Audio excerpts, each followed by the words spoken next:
आपल्या बाजूला MPSCचं मुख्य कार्यालय आहे आणि या कार्यालयाच्या माध्यमातून राज्यभर जे काही सरकारी नोकरी परीक्षा असतात तर त्या परीक्षा घेतल्या जातात।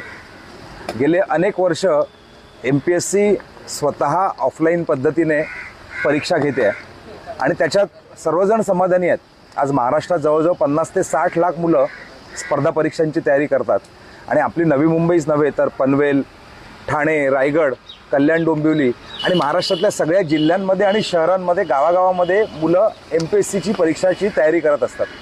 अनेक वर्ष ही मुलं तयारी करतात, परंतु गेल्या 2 आठवड्यापूर्वी MPSCने एक जो निर्णय घेतलेला आहे त्याच्यामुळे या मुलांना प्रचंड असंतोष आहे।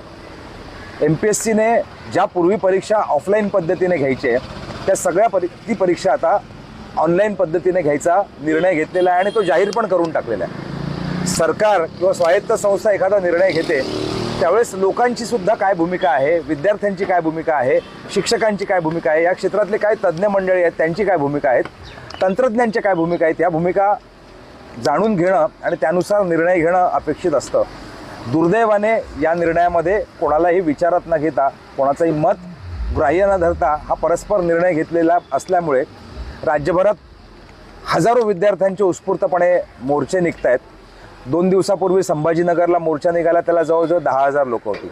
त्याच्या अगोदर वर्धा, यवतमाळ, नांदेड, पुणे, अमरावती या ठिकाणी मोर्चे निघाली असून 12 तारखेला जी आता परीक्षा होईल MPSCची त्याच्यानंतर मुलं राज्यातल्या जवळजवळ प्रत्येक शहरामध्ये आणि जिल्ह्यामध्ये रस्त्यावर उतरणार आहेत। या मागणीसाठी काँग्रेस पक्ष मुलांच्या सोबत खांद्याला खांदा लावून लढतोय आणि म्हणूनच इथे संविधानिक पद्धतीने आपण आजपासून उपोषणाला सुरुवात केलेली आहे।